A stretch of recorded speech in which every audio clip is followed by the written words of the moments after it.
press the bell icon on the YouTube app and never miss another update.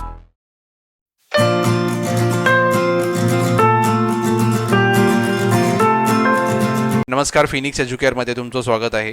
10वी Maharashtra board भूगोलची question bank आपण बघतोय. पहिल्या भागामध्ये मी हे अचूक पर्याय निवडून जे विधाने पूर्ण करायचे हे प्रश्न डिस्कस केले होते. दुसऱ्या भागामध्ये आपण आता नकाशाच्या आधारित जे प्रश्न येतात ते आता आपण बघणार आहोत. मला आशा आहे की तुम्ही पहिला व्हिडिओ बघितला असेल. जर बघितला नसेल तर तो पहिला बघा, त्यानंतर हा व्हिडिओ हा व्हिडिओ तुम्ही बघू शकता. आता नकाशाच्या आधारे कसे प्रश्न येतात, दोन प्रकारचे प्रश्न येतात. एक तर तुम्हाला त्या जागा दिल्या जातात, जसं इकडे जागा दिल्या आहेत, सिक्कीम, नर्मदा नदी, शीत वाळवंट, हे तुम्हाला नकाशामध्ये कुठे आहेत ते दाखवायचं आहे, नकाशामध्ये लिहायचं आहे. ठीक आहे. त्यानंतर दुसऱ्या प्रकारचे प्रश्न असतात, नकाशा दिलेला असतो आणि त्याच्या आधारे खाली प्रश्न दिलेले असतात. मग ते प्रश्न आपण सोडवायचे. हे प्रश्नांचे उत्तरं नकाशामध्ये असतात, ते आपण नकाशा बघून प्रश्नाची उत्तरे काढायचे. असे दोन प्रकारचे प्रश्न असतात. हे खूप सोपे प्रश्न असतात, 4 मार्क तुम्हाला आरामात भेटू शकतात. ठीक आहे. आता नकाशा पहिला आपण नकाशाचे जे प्रश्न आहेत ते जेव्हा आपण सोडवतो ते प्रश्न सोडवण्याची एक पद्धत असते.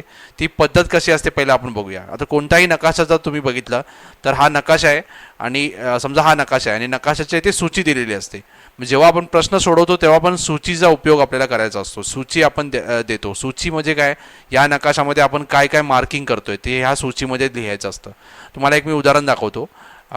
इंग्लिशमध्ये आहे पण तुम्ही मराठीमध्ये पण असं वापरू शकता. ठीक आहे. आता हा ब्राझीलचा नकाशा आहे आणि नकाशाच्या आधारे काही प्रश्न दिले होते. समजा प्रश्न क्रमांक 1 आहे. प्रश्न क्रमांक 1 समजा आपण चौथा प्रश्न क्रमांक 4 बघूया. तिकडे कटिंगा आपल्याला मार्क करायला सांगितलेलं, जे ब्राझीलमध्ये कटिंगा आहे. कटिंगा कुठे आहे, इकडे आहे. ठीक आहे. मग ह्यानी बघा हे जे चिन्ह वापरलेत कटिंगा दर्शवण्यासाठी, हे चिन्ह वापरलेत, तसेच हे चिन्ह इकडे वापरलेले आहेत.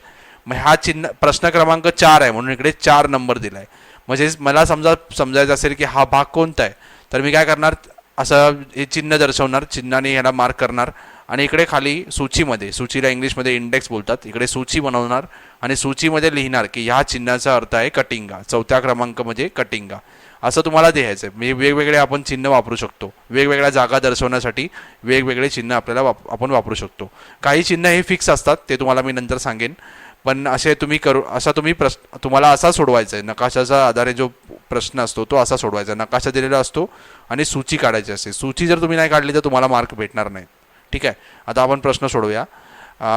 पहिला जो प्रश्न आहे की सिक्कीम राज्य कुठे आहे. तर सिक्कीम राज्य तुम्हाला माहीत असेल भारतामध्ये आहे. हा सिक्कीम राज्य आहे. मग तुम्हाला हा राज्य दाखवायचा आहे. सिक्कीम, नेपाळ आणि भूतान याच्यामध्ये जो थोडासा भाग वरती दिसतो आपल्याला, हा सिक्कीम राज्य आहे.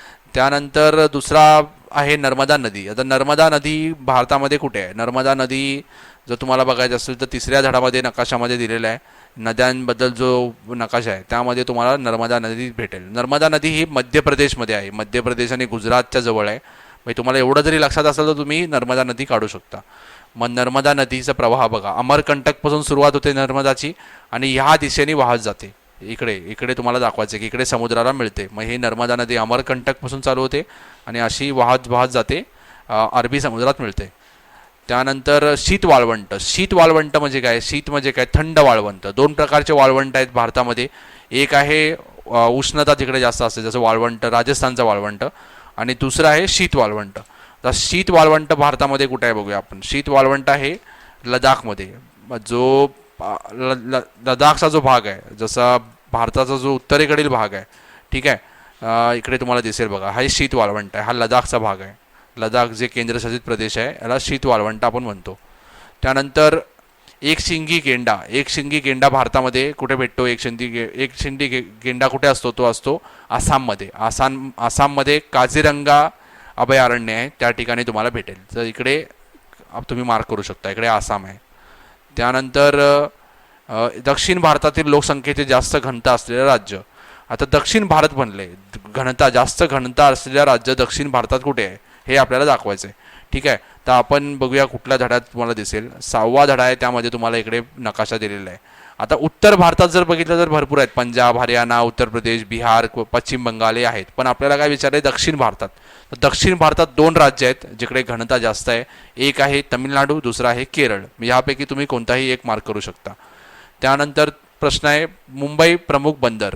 मुंबईचा बंदर तुम्हाला माहिती आहे, मुंबईच्या इकडे दाखवायचा आहे. हा आता बंदर जेव्हा आपण मार्क करतो, त्या मार्क करण्याची किंवा बंदर दर्शवण्यासाठी एक वेगळ्या प्रकारचा चिन्ह आहे. तो चिन्ह कसा आहे आपण बघूया पहिला. तुम्ही जर ह्या नकाशात बघताय तर मुंबई इकडे दिलेलं आहे, मुंबई बंदर. बंदर जेव्हा आपण दाखवतो तेव्हा असा चिन्ह आपल्याला वापरायचा असतो, असा चिन्ह वापरायचा असतो. हा बंदर दर्शवण्यासाठी हा चिन्ह दिलेला आहे. मग कोचीचा बंदर बघा, इकडे कोची बंदर आहे आणि इकडे मुंबई बंदर आहे. मग मुंबईच्या बाहेर तुम्हाला दाखवायचे समुद्रामध्ये का मुंबईच्या जवळ समुद्र किनारपट्टीवर बंदर असतो. ठीक आहे, हे प्रश्न झाले. त्यानंतर हे तुम्हाला सूची काढायचे आणि दर्शवायचे. त्यानंतर खालील ब्राझीलच्या नकाशाचे वाचन करून त्याचे प्रश्नांचे उत्तरे लिहा. हा ब्राझीलचा नकाशा दिलेला आहे, त्या नकाशाच्या आधारे काही प्रश्न आहेत ते सोडवायचे. नकाशातील अति दक्षिणेकडील बंदराचे नाव. अति दक्षिण म्हणजे काय? हे रिओ ग्रँडे हे अति दक्षिणेकडील बंदर आहे. या बंदरचं चिन्ह मी तुम्हाला सांगितलं, हा बंदराचं चिन्ह आहे. हे तुम्हाला इकडे बघून पण समजेल ह्या सूचीमध्ये.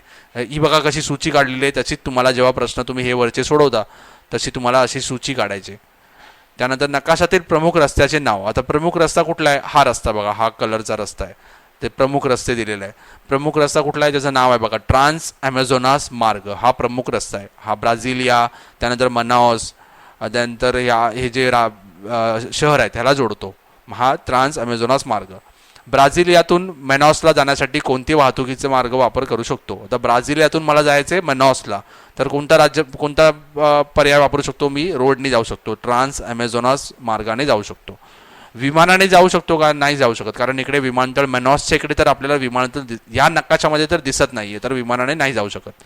ठीक आहे, मग एकच पर्याय दिसतोय या नकाशाच्या अनुसार, एकच पर्याय दिसतोय, ट्रान्स ॲमेझॉनास मार्ग. त्यानंतर बोआ विस्टा विमानतळ ब्राझीलच्या कोणत्या दिशेला आहे? बोआ विस्टा विमानतळ बघायचं आपल्याला. बोआ विस्टा विमानतळ उत्तरेकडे आहे. हा आहे बोआ विस्टा विमानतळ, तो ब्राझीलच्या उत्तरेकडे आहे. त्यानंतर ब्राझीलच्या पूर्व किनारपट्टीवरील 2 विमानतळांचे नावे लिहा. आता ही पूर्व किनारपट्टी आहे, या किनारपट्टीवरती जे विमानाचं चिन्ह दर्शवलं आहे ते विमानतळ आहेत. त्यापैकी तुम्ही कोणताही लिहू शकता. रिओ डी जिनेरिओ आणि रेसिफ हे 2 तुम्ही लिहू शकता.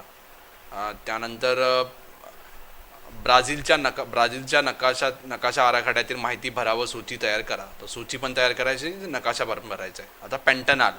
तर पेंटनाल ब्राझीलमध्ये कुठे आहे? जर तुम्ही बघितलं तर पेंटनाल आपल्याला जो 5वा धडा आहे त्यामध्ये दिसेल की पेंटनाल कुठे आहे. पेंटनाल जर ब्राझीलचा तुम्ही बघता तर पेंटनाल हा भाग पेंटनाल आहे ब्राझीलचा. ठीक आहे, हा पेंटनाल आहे. त्यानंतर त्यानंतर काटेरी झुडपी वने ब्राझीलमध्ये कुठे भेटतं बघा. काटेरी झुडपी वने हा जो पिवळा रंग आहे ते काटेरी झुडपे वने, त्याला कटिंगा सुद्धा म्हणतात. कटिंगा विचारलं किंवा काटेरी झुडपे वने विचारलं तरी तुम्हाला एकच उत्तर, एक हा एवढा भाग तुम्हाला दाखवायचा आहे, दर्शवायचा आहे, आणि त्याला काहीतरी शेड करून तुम्हाला सूचीमध्ये पण लिहायचं आहे. त्यानंतर पंपास गवताळ प्रदेश कुठे आहे? इकडे आहे. ठीक आहे, सवाना नावाचा पण एक गवताळ प्रदेश आहे, तो हा आहे. सवाना विचारला तर सवाना, पेंटनाल, पंपास, कटिंगा हे खूप महत्त्वाचं आहे. ठीक आहे. त्यानंतर प्रश्न विचारला की ॲनाकोंडा कुठे ब्राझीलमध्ये आढळतो? तर हा आहे पेंटनाल जवळ पण आढळतो. त्यानंतर इकडे पण ॲमेझॉन नदी खोऱ्यात पण आढळतो. त्यानंतर एक पक्षी आहे कोंडॉर कुठे आढळतो? तर तुम्हाला इकडे दाखवायचं आहे कोंडॉर. ठीक आहे. त्यानंतर कॉफी उत्पादक प्रदेश, कॉफी कुठे उत्पादन घेतलं जातं ब्राझीलमध्ये? तो जर तुम्हाला ते जर बघायचं असेल तर तुम्ही या धड्यामध्ये तुम्हाला भेटेल बघा. हा जो अर्थव्यवस्था आणि व्यवसाय धडा आहे त्या धड्यामध्ये जर तुम्ही गेलात तर तिकडे नकाशा आहे, त्यामध्ये कोणकोणती शेती केली जाते. तर आपल्याला कॉफी विचारलं आहे. कॉफी जर तुम्ही बघितला तर कॉफी हा चिन्ह आहे, कॉफीसाठी आहे, तर हा चिन्ह तर तुम्हाला दाखवायचं आहे. कॉफी ह्या प्रदेशात, पुऱ्या देशात बघितलं तर तुम्हाला फक्त इकडेच कॉफीचा उत्पादन घेतला जातो, पण एवढा भाग तुम्हाला दर्शवायचा आहे की या एवढ्या भागात कॉफीचा पीक घेतलं जातं. त्यानंतर उत्तरेकडील नागरी लोकसंख्येत असलेलं राज्य अमापा. तर अमापा राज्य तुम्हाला दाखवायचं आहे. अमापा राज्य जर तुम्हाला विचारलं कोणी तर अमापा एकदम उत्तरेकडे आहे ब्राझीलच्या. हा आहे अमापा राज्य. तो अमापा राज्य तुम्हाला मार्क करायचा आहे. त्यानंतर प्रश्न आहे मेनॉस बंदर. आता मेनॉस इकडे आहे बघा, इकडे मेनॉस येतो, तो तुम्हाला मी दाखवतो. इकडे मेनॉस बंदर विचारलेला आहे. बंदर हे सर तुम्हाला बघायचं असेल तर शेवटच्या धड्यामध्ये तुम्हाला दिसणार की ब्राझीलमध्ये किती बंदर आहेत, कुठे आहेत. हे मेनॉस इकडे आहे, मेनॉस बंदर. आणि बंदर कसं दाखवायचं आहे? हा चिन्ह आहे बंदरसाठी, तुम्हाला मी सांगितलेलं आहे. मेनॉस बंदर इकडे आहे. ठीक आहे. नद्यांच्या संगमावरती आहे. नद्या जिकडे 2-3 नद्या जिकडे मिळतात तिकडे बनास बंदर आहे. हा मोठा शहर आहे. ते ज्या ठिकाणीच तुम्ही बघू शकता, बाकी तुम्हाला काही शहर दिसणार नाहीत, फक्त मनास शहर दिसेल. बंदर आहे कारण नदीवरती बंदर आहे. मोठी नदी ॲमेझॉन नदी इकडून जाते. त्यानंतर प्रश्न आहे मनास बंदर झाला. त्यानंतर दिलेल्या भारताच्या नकाशाचे वाचन करून त्याच्या खाली दिलेले प्रश्नांचे उत्तरे लिहा. आता हा भारताचा नकाशा दिला आहे. या नकाशामध्ये बघा तुम्हाला फक्त प्रमुख महामार्ग म्हणजे रस्ते आणि प्रमुख बंदरे दिसतील. मग तुम्हाला प्रश्न बघा पहिला, वरील नकाशा काय दर्शवतो? वरील नकाशा भारतामध्ये जे प्रमुख रस्ते महामार्ग आहेत, राष्ट्रीय महामार्ग किंवा जे मोठमोठे महामार्ग आहेत आणि बंदरे कोणकोणते आहेत त्याच्याबद्दल माहिती देतो. उत्तर दक्षिण महामार्ग कोणत्या 2 शहरांना जोडतो? आता उत्तर ते दक्षिण, आता हा महामार्ग आहे बघा, लाल रंग, उत्तर दक्षिण हा जो रंग आहे पिंक रंग आहे, उत्तर दक्षिण महामार्ग. तर हा श्रीनगरवरून सुरू होतो, श्रीनगर ते कन्याकुमारी. उत्तर दक्षिण कुठून आहे? श्रीनगर ते कन्याकुमारी. तसंच एक आहे पश्चिम पूर्व किंवा पूर्व पश्चिम. पूर्व बघा, हा जो हिरवा रंग दिलेला आहे, हिरवा रंग आणि पुढे येऊन इकडे निळा रंग होतो. तर सुरुवात होते पूर्वेकडे सुरुवात होते सिलचरला आणि इकडे आहे पोरबंदरपर्यंत. तर पोरबंदर ते सिलचर. तर पूर्व पश्चिम महामार्ग कुठून आहे? पोरबंदर ते सिलचर किंवा सिलचर ते पोरबंदर. ठीक आहे. पूर्वी किनारपट्टीवरील प्रमुख 2 बंदराचे नाव लिहा. आता पूर्व किनारपट्टी ही पूर्व किनारपट्टी आहे. 2 बंदरांचे नाव विचारलंय. एक तुम्ही लिहू शकता विशाखापट्टणम आणि इकडे कोलकाताला पण पोर्ट आहे किंवा हे आहे बंदर आहे. चेन्नई पण तुम्ही लिहू शकता, चेन्नई पण आहे. ठीक आहे. हे टुटीकोरिन वगैरे पण आहे तिकडे, दिलेलं नाही आहे. फक्त 3 जेवढे पुस्तकात दिले त्यापैकी लिहा. एक तर चेन्नई, विशाखापट्टणम आणि कलकत्ता. पश्चिमेकडे बघितलं तर कंडला, पोरबंदर, मुंबई, कोची हे पण आहेत. ठीक आहे. त्यानंतर प्रश्न आहे भारताच्या पश्चिम किनारपट्टीवरील सर्वात दक्षिणेकडील बंदर कोणते? सर्वात दक्षिणेकडील बंदर ह्या नकाशाच्या अनुसार आहे कोची. ठीक आहे. महाराष्ट्र राज्यातील प्रमुख बंदर, महाराष्ट्र राज्य तुम्हाला माहिती इकडे आहे. महाराष्ट्र राज्यातील प्रमुख बंदर आहे मुंबई. त्यानंतर प्रश्न क्रमांक 4 भारताच्या नकाशा आराखड्यातील माहिती भरावं सूची तयार करा. आता भारतामध्ये थार वाळवंट, हे तुम्हाला मी आधीच दाखवलं, उष्णता जास्त असते असं वाळवंट जे आहे राजस्थानमधलं वाळवंट. जर वाळवंट तुम्हाला बघायचं असेल परत 5व्या धड्यात आपल्याला जायचं आहे. 2 प्रकारचे वाळवंट आहेत आपल्या इकडे. एक आहे शीत वाळवंट जे आहे लडाखचं आहे शीत वाळवंट, आणि उष्ण वाळवंट म्हणजे थार वाळवंट. राजस्थानच्या वाळवंटाचे बरेच नाव आहेत, मरुस्थली, त्यानंतर थार वाळवंट. ठीक आहे. तर हा वाळवंट आहे तो उष्ण वाळवंट आहे. शीत वाळवंट हा 2 वाळवंट आहे. त्यानंतर लडाख केंद्रशासित प्रदेश, तर लडाख केंद्रशासित प्रदेश पण हाच आहे, हा भाग आहे. ठीक आहे. त्यानंतर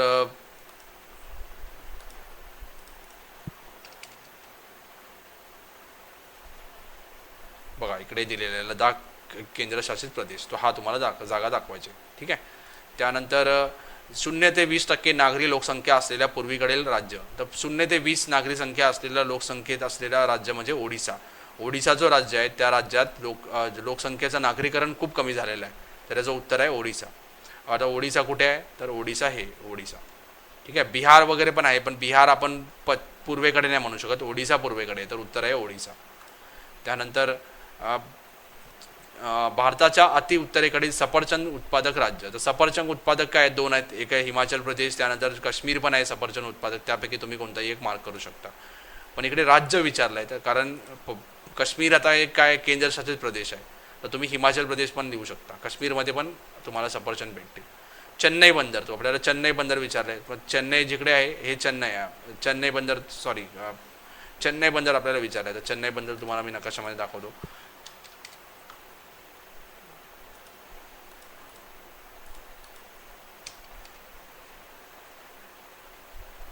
इकडे दिलेलं आहे चेन्नई बंदर इकडे खाली आहे तमिळनाडूमध्ये. ठीक आहे. त्यानंतर कन्याकुमारी पर्यटन केंद्र. कन्याकुमारी आहे भारताच्या एकदम दक्षिणेकडे कन्याकुमारी आहे. ठीक आहे. त्यानंतर हा नकाशा दिलेला आहे ब्राझीलचा, आणि या नकाशाच्या आधारे आपल्याला प्रश्न सोडवायचे. ॲमेझॉन नदी खोऱ्याची उंची कक्षा सांगा. तर ॲमेझॉन नदी खोरा, हा ॲमेझॉन नदी खोरा आहे, हिरवा रंगाने दर्शवलेला आहे. या हिरवा रंग आपल्याला इकडे दिसतंय. तर 0 ते 200 मीटर उंच आहे. कक्षा किती आहे? 0 ते 200 मीटर उंच. ॲमेझॉन नदी खोरे कोणत्या 2 उच्चभूमीच्या दरम्यान आहे?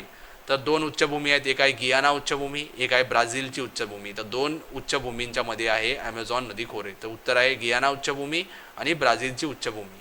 तर पिको डी नेब्लिना पर्वत शिखराची उंची किती आहे? तर हे आहे पिको डी नेब्लिना. आता जर तुम्हाला शिखर विचारतात तर शिखर तुम्हाला असा दर्शवायचा आहे, ट्रायंगल काढायचा आहे आणि त्याला असा काळा करायचा आहे. मग इकडे पिको डी नेब्लिना. ठीक आहे, तर त्याची उंची किती आहे बघा, 3014 मीटर. तर उत्तर येणार 3014 मीटर. कटिंगा क्षेत्र ब्राझीलच्या कोणत्या दिशेस आहे? कटिंगा क्षेत्र तुम्हाला मगाशी दाखवलं इकडे आहे, तर ब्राझीलच्या उत्तर पूर्व ठिकाणी, उत्तर पूर्व. ठीक आहे. त्यानंतर ब्राझीलच्या दक्षिणेस कोणते गवताळ प्रदेश आहे? तर ब्राझीलच्या दक्षिणेस पेम्पास हे गवताळ प्रदेश आहे. ठीक आहे. त्यानंतर ब्राझीलचा नकाशा आराखड्यात माहिती भरावं, सूची तयार करा. कोंडोर. आता कोंडोर मी आधीच तुम्हाला दाखवलं कोंडोर कुठे आहे. तर कोंडोर पक्षी जर तुम्हाला बघायचा असेल तर आपण, तर हा जो धडा आहे या धड्यामध्ये आपण इकडे बघू शकतो. ठीक आहे, हे कोंडोर पक्षी, कोंडोर पक्षी हा आहे, कोंडोर पक्षी इकडे तुम्हाला दाखवायचा आहे. त्यानंतर ब्राझीलच्या अति उत्तरेकडील विरळ घनता असणारं राज्य. तर अति उत्तरेकडील विरळ घनता असणारं राज्य विचारलं आहे आपल्याला.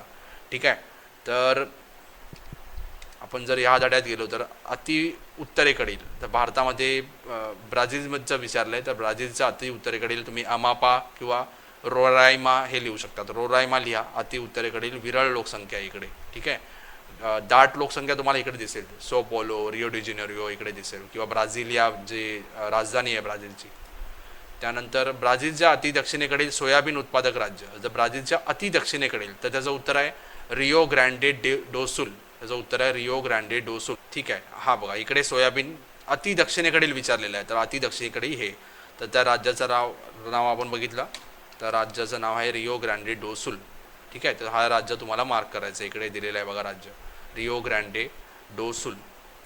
त्यानंतर विक्टोरिया बंदर. आता विक्टोरिया बंदर आपण बघितलं, विक्टोरिया बंदर ब्राझीलमध्ये कुठे आहे? तर परत आपल्याला शेवटच्या धड्यामध्ये तुम्हाला भेटणार आहे. आणि विक्टोरिया बंदर जर आपण बघतो तर हे विक्टोरिया बंदर आहे. विक्टोरिया बंदर तुम्हाला दाखवायचं, आणि बंदर हा चिन्ह आपण वापरायचं आहे बंदर दर्शवण्यासाठी. त्यानंतर रिओ डी जेनेरिओ पर्यटन स्थळ. तर रिओ डी जेनेरिओ हे, रिओ डी जेनेरिओ जिकडे विमानतळ पण आहे आणि बंदर पण आहे, रिओ डी जेनेरिओ हे दाखवायचं आहे. ठीक आहे.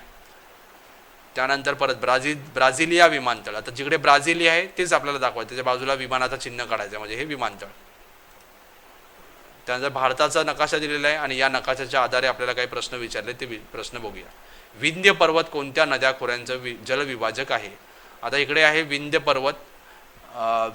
विंध्य पर्वत कोणते 2 नदी खोरे आहेत त्याचे जलविभाजक आहे. आता हा नकाशा एवढा क्लिअर नाही आहे, तर आपल्या पुस्तकामध्ये जो नकाशा दिलेला आहे तो नकाशा आपण बघूया. त्या नकाशामध्ये आपल्याला क्लिअरली दिलेला आहे, तर तुम्ही बघू शकता.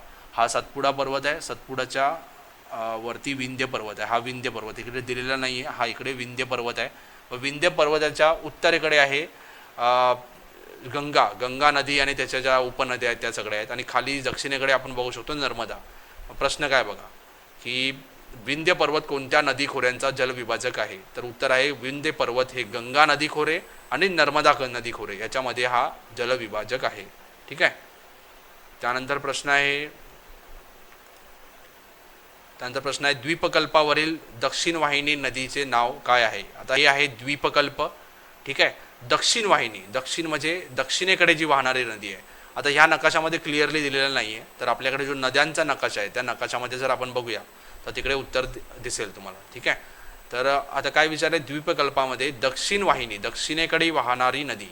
तर दक्षिणेकडे वाहणारी नदी आहे प्राणहिता नदी, जी नदी गोदावरी नदी खोऱ्यात आहे. तर प्राणहिता नदी तुम्हाला इकडे दाखवलं बघा, ही प्राणहिता नदी ही दक्षिणेकडे जाते आणि गोदावरीची उपनदी आहे, तर प्राणहिता उत्तर येणार. प्राणहिता इकडे दाखवायचं तुम्हाला. ठीक आहे. त्यानंतर पूर्व घाटातील शिखराचे नाव सांगा. आता हा पश्चिम घाट आहे आणि हा पूर्व घाट आहे. तर पूर्व घाटात इकडे एक शिखर आहे, या व्हिडिओमध्ये या फोटोमध्ये दिसत नाही आहे बरोबर, तर परत मी तुम्हाला या दुसऱ्या पुस्तकातल्या नकाशामध्ये दाखवतो. ठीक आहे. जर तुम्ही इकडे बघाल तर आपल्याला दिसेल इकडे महेंद्रगिरी नावाचा एक शिखर आहे, तो महेंद्रगिरी हे पूर्व घाट आहे. ठीक आहे, त्याचा एक शिखर आहे महेंद्रगिरी. तसंच जर आपण इकडे बघतोय, जर तुम्हाला कोणी विचारलं पश्चिम घाटाचा कुठला सर्वात मोठा शिखर आहे, तर इकडे आहे अनायमुडी पर्वत. सह्याद्री पर्वताची उंची कोणत्या दिशेने वाढत जाते, तर सह्याद्री पर्वताची उंची उत्तरेकडून दक्षिणेकडे जर आपण आलो तर वाढत जाते. तर उत्तर आहे उत्तरेकडून दक्षिणेकडे येताना सह्याद्री पर्वताची उंची वाढत जाते. ठीक आहे. त्यानंतर प्रश्न आहे ब्राझीलच्या नकाशाच्या आराखड्यात माहिती भरावं, सूची तयार करा. तर ब्राझीलचे सर्वोच्च शिखर, तर ब्राझीलचे सर्वोच्च शिखर आपण बघितलं. ब्राझीलचं सर्वोच्च शिखर आहे पिको डी नेब्लिना. तर पिको डी नेब्लिना तुम्हाला दाखवायचं आहे. आणि जेव्हा आपण शिखर दाखवतो तसं ह्या चिन्ह वापरून तुम्हाला शिखर दाखवायचे. तर इकडे येणार शिखर ब्राझीलचा पिको डी नेब्लिना. त्याची उंची आहे 3014 मीटर. ठीक आहे. त्यानंतर ब्राझीलमधील अवर्षण चतुष्कोन प्रदेश. ठीक आहे. अवर्षण चतुष्कोन प्रदेश म्हणजे काय, जिकडे कमी पाऊस पडतो. तर हा भाग आहे इकडचा जो भाग आहे त्या भागामध्ये ब्राझीलमध्ये सर्वात कमी पाऊस पडतो. मग हा आहे अवर्षण चतुष्कोन प्रदेश. कटिंगाच्या जवळच आहे तो प्रदेश, तर तुम्ही तिकडे मार्क करू शकता. ठीक आहे. हा जो भाग आहे हा इकडचा भाग तुम्हाला दाखवायचा आहे. कटिंगाच्या जवळचा इकडचा भाग आहे, अवर्षण चतुष्कोन प्रदेश आहे ब्राझीलचा. त्यानंतर ब्राझीलमधील महाकाय अनाकोंडा आढळणारे प्रदेश. तर अनाकोंडा कुठे भेटतो बघा, इकडे अनाकोंडा कुठे असतो, तर ॲमेझॉन नदी खोऱ्यात असतो आणि पेंटानालच्या जवळ असतो. त्यानंतर पंपास गवताळ प्रदेश हे आपण आधी सोडवलेलं आहे. पेम्पास इकडे गवताळ प्रदेश आहे, सवाना इकडे गवताळ प्रदेश आहे. त्यानंतर ब्राझीलमधील क्षेत्रफळाच्या दृष्टीने छोटे व लहान राज्य, सर्वात लहान राज्य जर ब्राझीलचं तुम्हाला कोणी विचारलं तर त्याचं उत्तर इकडे आहे बघा. हा जो राज्य आहे ब्राझीलचा तो सर्वात लहान राज्य आहे. हा जो राज्य आहे इकडे तुम्हाला एक राज्य दिसेल सेगिर्पे, हा जो राज्य आहे सर्वात छोटा राज्य आहे. आणि ॲमेझॉनास जो राज्य आहे तो ब्राझीलचा सर्वात मोठा राज्य आहे. त्यानंतर ब्राझीलमधील क्षेत्रफळाच्या दृष्टीने सर्वात लहान राज्य आपण बघितला. ब्राझीलची राजधानी आहे ब्राझिलिया. आणि राजधानी जेव्हा आपण दर्शवतो तेव्हा हा चिन्ह आपल्याला वापरायचा असतो. एक गोल काढायचा आणि त्याच्या आतमध्ये छोटा गोल काढून त्याला आपण भरायचं, काळा करायचा. तर ब्राझिलिया. ठीक आहे. त्यानंतर परत एक नकाशा दिलेला आहे भारताचा, त्यामध्ये महामार्ग व प्रमुख बंदरे दिलेली आहेत. त्याच्या आधारे आपल्याला प्रश्नाचं उत्तर द्यायचे. वाहतुकी सेवेचे कोणकोणत्या प्रकारच्या नकाशामध्ये दिसतात. 2 प्रकारचे वाहतूक व्यवस्था आपल्याला दिसतात. एक आहे जे रस्ते मार्ग आणि बंदरे. कोणत्या भागात रस्ते मार्गाची घनता जास्त आहे. आता कोणत्या भागात घनता जास्त आहे, जर तुम्ही उत्तरेकडे बघितलं तर उत्तरेकडे घनता जास्त आहे रस्त्यांची. ठीक आहे. त्यानंतर पूर्व किनाऱ्यावरील 2 बंदरांचे नाव लिहा. तर पूर्व किनाऱ्यावरील 2 बंदरे कुठले लिहू शकतो आपण, विशाखापट्टणम आणि कलकत्ता लिहू शकतो. श्रीनगर व कन्याकुमारी या 2 शहरांना जोडणारा महामार्ग कोणता. श्रीनगर ते कन्याकुमारी आपण आधीच बघितलेलं आहे, उत्तर दक्षिण महामार्ग. त्यानंतर भारताच्या कोणत्या भागात वाहतूक मार्गाचे जाळे विरळ आहे. तर हा जो भाग आहे भारताचा उत्तरेकडील भाग. त्यानंतर हा जो भाग आहे हे जे भाग आहेत इकडे पण तुम्हाला खूप कमी तुम्हाला रस्ते दिसतील. आणि हा जो पश्चिमेकडील भाग आहे, राजस्थानच्या पश्चिमेकडील जे वाळवंट आहे त्या ठिकाणी पण तुम्हाला रस्त्यांचे जाळे किंवा वाहतूक व्यवस्थेचे जाळे खूप कमी आहेत. रस्ते, रोड किंवा रेल्वे पण, लोहमार्ग पण खूप कमी आहेत. पूर्व पश्चिम महामार्ग कोणत्या 2 शहरांना जोडतो. तर तुम्हाला सांगितलं मी, पोरबंदर आणि सिलचर. पोरबंदर पश्चिमेकडे आणि पूर्वेकडे सिलचर या 2 शहरांना जोडतो. मला आशा आहे की हा व्हिडिओ तुम्हाला समजला असेल. असेच तुम्ही बाकीचे पुस्तकामध्ये पण दिलेले आहेत ते सर्व सोडवा. नकाशा जर तुम्हाला सोडवायचा असेल, नकाशाचं जे उत्तर सोडवायचे असतील तर तुम्हाला स्वतः नकाशामध्ये ती जागा भराव्या लागतील स्वतः हाताने. त्यानंतरच तुम्हाला ते येणार. परीक्षेमध्ये फक्त तुम्ही आता बघितलं फक्त आणि नंतर परीक्षेमध्ये सोडवलं असं नाही होत. तुम्हाला स्वतः नकाशा सोडवावा लागेल. नकाशा विकत आणून किंवा तुमच्याकडे नकाशा ऑलरेडी असेल तर नकाशा घ्या आणि ते सोडवा. सूची तयार करा, सर्व करून बघा, तरच तुम्ही सोडवू शकता. हे खूप सोपे प्रश्न असतात. 4 मार्क तुम्हाला हमखास भेटू शकतात. अशा प्रकारचे प्रश्न पण 4 मार्कासाठी येतात. ते प्रश्न नकाशामध्ये बघून फक्त उत्तरं लिहायचे. मग हे सर्व जे पुस्तकामध्ये दिलेले असे नकाशा आहेत त्याच्या खालचे जे प्रश्न आहेत ते सर्व सोडवा. 4 मार्क तुम्हाला आरामात भेटतील आणि भूगोलमध्ये तुम्ही पास होऊ शकता. मला आशा आहे की व्हिडिओ हा समजला असेल तुम्हाला. असेच जर तुम्हाला अधिक व्हिडिओ पाहिजे असेल तर चॅनलला सबस्क्राईब करा आणि बेल आयकन पण प्रेस करा, कारण जेव्हा नवीन व्हिडिओ मी अपलोड करेन तुम्हाला नोटिफिकेशन येईल. अधिक व्हिडिओसाठी चॅनलला सबस्क्राईब करा. व्हिडिओ बघितल्याबद्दल धन्यवाद.